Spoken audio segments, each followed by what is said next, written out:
Ah, Sylvain, on a reçu notre carton de nouveauté, le carton qui contient les jeux que les éditeurs nous ont envoyés et ceux que nous avons achetés, que j'ai remis dans le carton parce que c'est plus simple pour les présenter. Et on va découvrir ce qu'il y a à l'intérieur.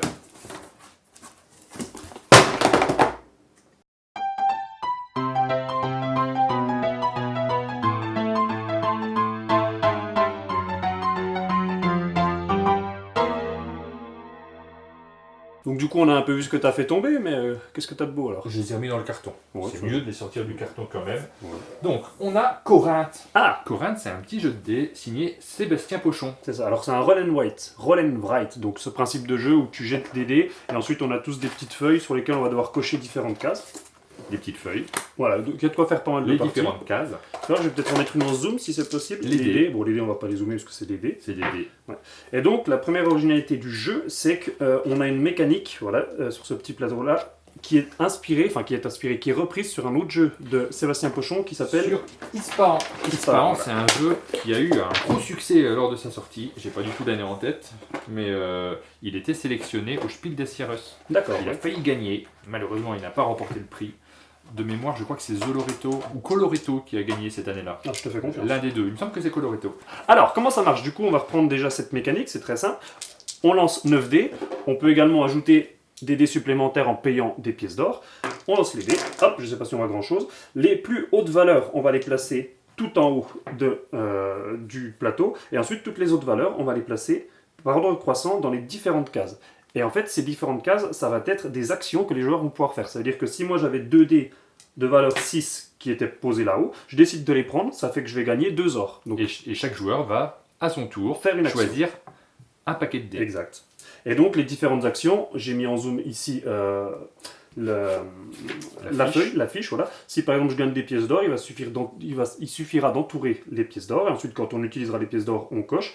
Et ensuite, comme tous les roll and write, on va avoir plusieurs types d'actions possibles pour tenter de gagner le plus de points de victoire possible. Et cette mécanique-là, donc le fait de répartir les dés et de se servir chacun à son tour, c'est celle-là qui vient du jeu Ispahan. C'est ça. Après, le scoring, lui, n'a plus rien à voir. Là, on est vraiment dans un run and run classique dans lequel on va compléter sa fiche en essayant de marquer le plus de points possible.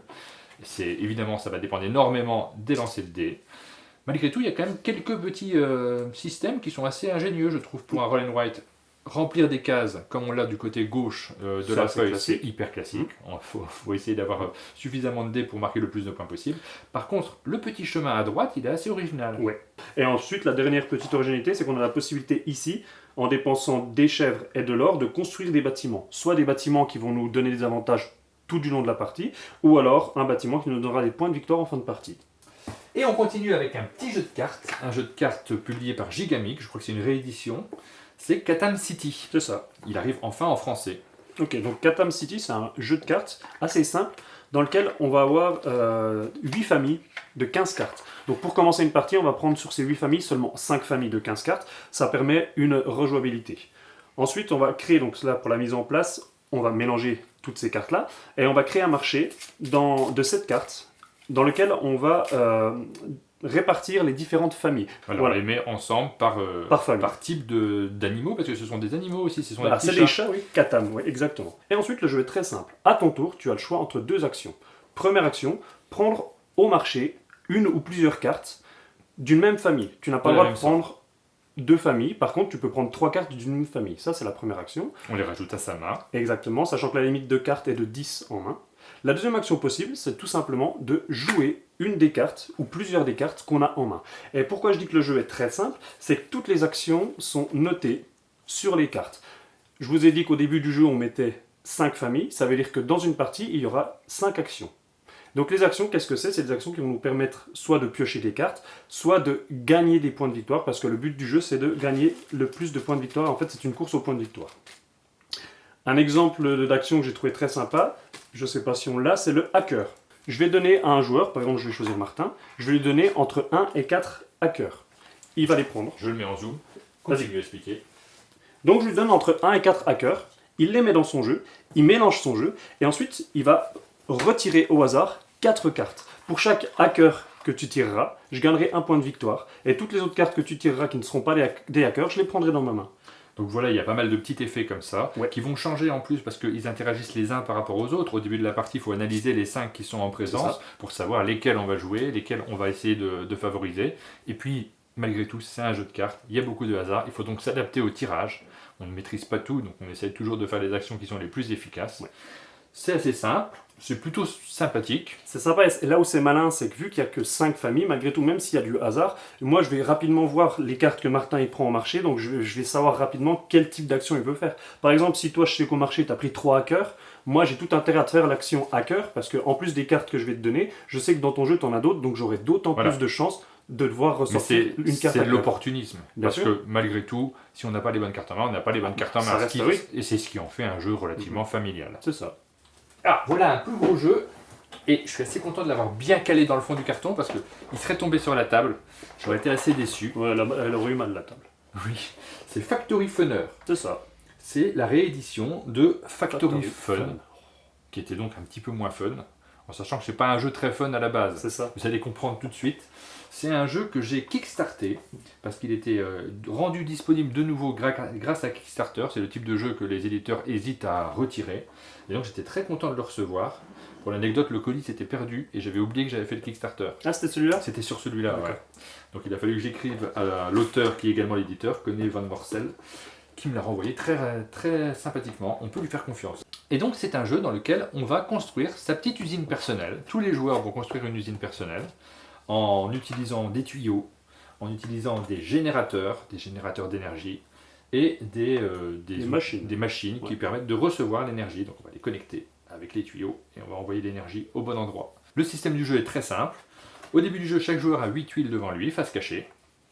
Au début de chaque manche, des 8 manches, donc on va retourner tous en même temps une tuile qu'on pose sur la table, puis on peut prendre n'importe laquelle, celle qu'on a retournée nous-mêmes ou alors celle d'un autre joueur. Donc c'est de la rapidité.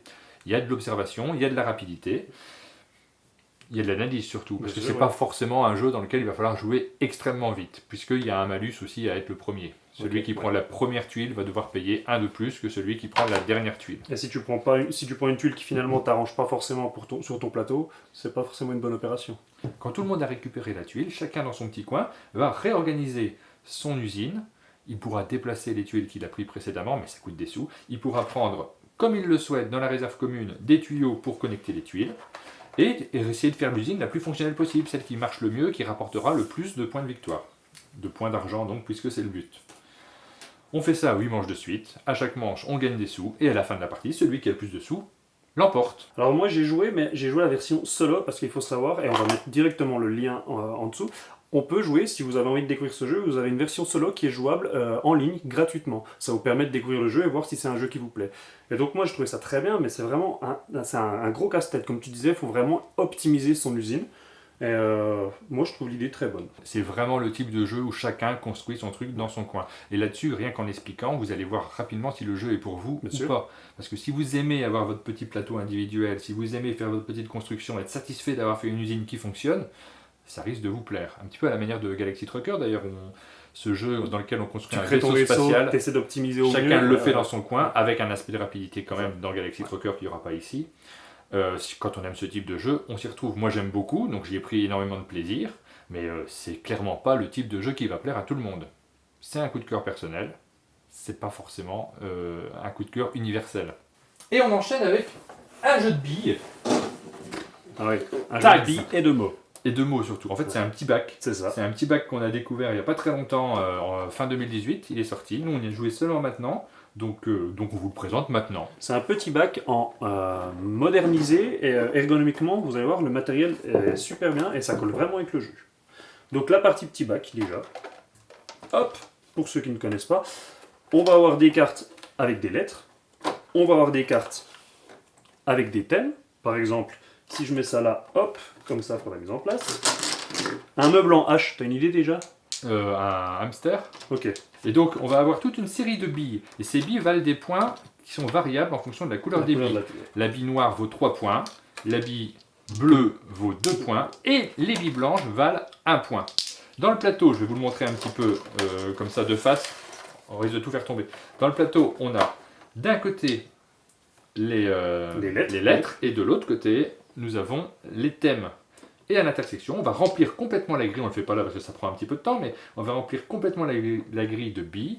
Et chaque joueur, à son tour, va avoir la possibilité de chercher pendant 30 secondes des mots qui correspondent aux intersections du thème de la colonne et de la ligne. Donc là, par exemple, tu disais tout à l'heure H, un meuble. Donc par exemple, tu disais hamster, c'est très bien, un hamster. Mais donc, je n'ai pas de meuble en H, je suis désolé. Hein, j'ai trouvé hamster, je prends la bille noire. Une armoire. Une armoire, ça marche une armoire. Sinon, un meuble en B, on a le bahut. Non, parce que la carte n'est pas retournée. C'est vrai, c'est vrai. C'était un B quand même.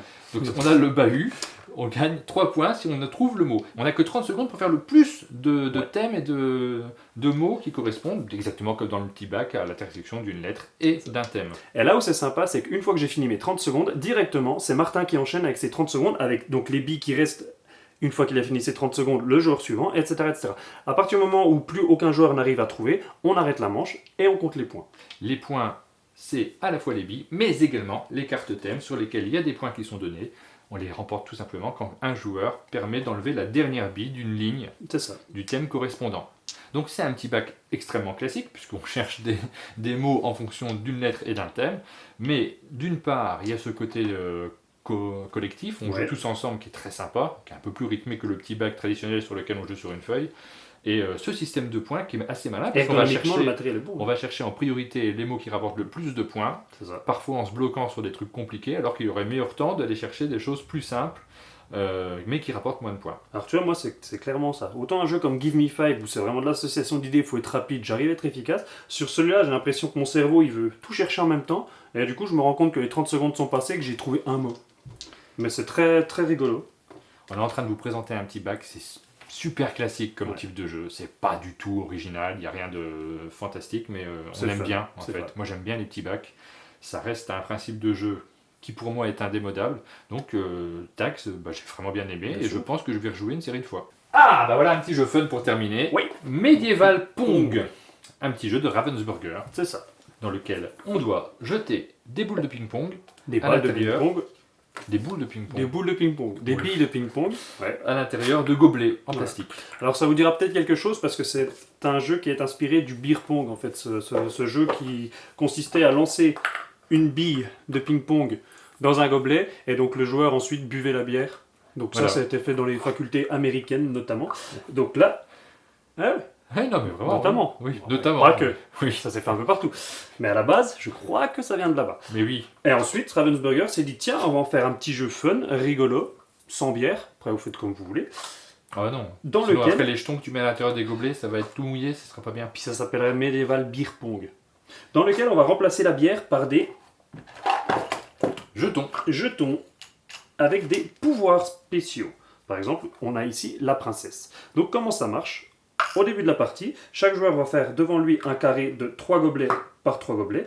Il va mettre donc des jetons personnages dans chacun des gobelets. Et sous le roi et la princesse, il y aura également 2 couronnes. Le but du jeu étant de trouver une des couronnes pour gagner la partie. Donc le principe est assez simple. Chacun à son tour lance une boule de ping-pong. Si elle atterrit dans un gobelet, le joueur qui possédait ce gobelet signale quel personnage était à l'intérieur. On applique l'effet. Si c'est la princesse, on l'enlève. On sait où est la couronne et il suffit de le remettre dedans pour l'emporter. Une deuxième fois, voilà. Donc les pouvoirs, par exemple, si on prend l'exemple de la princesse, le pouvoir c'est quoi ? C'est les deux joueurs, il n'y a plus de tours l'un après l'autre, c'est on lance un maximum de fois la balle pour essayer de viser un gobelet. Tu as aussi un pouvoir qui te permet de dire, qui te permet de souffler plutôt que de lancer la balle. Plein de petits pouvoirs comme ça fun. Donc voilà, moi, qu'est-ce qui me plaît vraiment dans ce jeu, c'est que en club, tu prends une table, tu enlèves les chaises, tu mets de chaque côté les gobelets et tu commences à jouer. Et là, tu as tous les regards qui se tournent. C'est vraiment un jeu d'ambiance, ça fait partie de ces jeux qui créent vraiment une ambiance autour d'une table. Ouais. Et puis pour les autres joueurs comme moi qui sont assis et qui sont en train de faire un jeu un petit peu cérébral où on pousse des meeples, ça crée une ambiance mais géniale, la table d'à côté qui joue à des trucs comme ça. Je te laisse imaginer quand la boule de ping-pong elle tombe sur les meeples à côté, c'est encore mieux. Je vais changer de club. Ouais. Ou on changera de salle. Voilà. Mais ce qu'on peut faire, on en a parlé un petit peu, on peut peut-être essayer une petite partie. Moi, alors c'est pas du tout mon type de jeu, donc je suis pas certain que je perdre, mais c'est pas grave. Bah écoute, je te propose de sortir. J'ai justement une table de médiéval dehors. Une table de médiéval, ok. Donc on va jouer sur la table de médiéval. Alors, allons-y. Allons-y. C'est bon. Je commence ? Ouais. Pas mal. Oh! On a reine. Non, le roi. Bon, très bien. Ok. Alors, toi. vu que c'est le roi, j'ai la possibilité, je vais faire son pouvoir, d'intervertir 2 coupes. Donc, évidemment, je vais peut-être intervertir le roi. Tu fermes les yeux, tu regardes pas. À moi.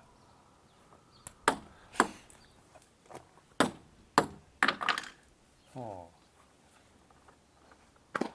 Mais non!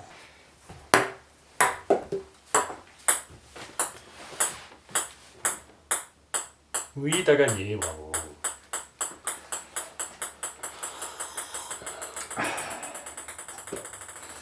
Et ben voilà, on a terminé avec cet excellent carton. On vous donne rendez-vous pour un prochain carton. Alors on n'en tourne plus toutes les semaines maintenant. On les tourne toutes les 2 semaines, donc on verra un petit peu quand il sera diffusé. Par contre, il y a des vidéos news toutes les semaines normalement. Ça va, fais plus la tête. Je me prends la tête, T'as perdu un jeu, c'est pas très grave. Ouais. Bref. Remercie les gens aussi. Oh, ça, je sais faire. Merci.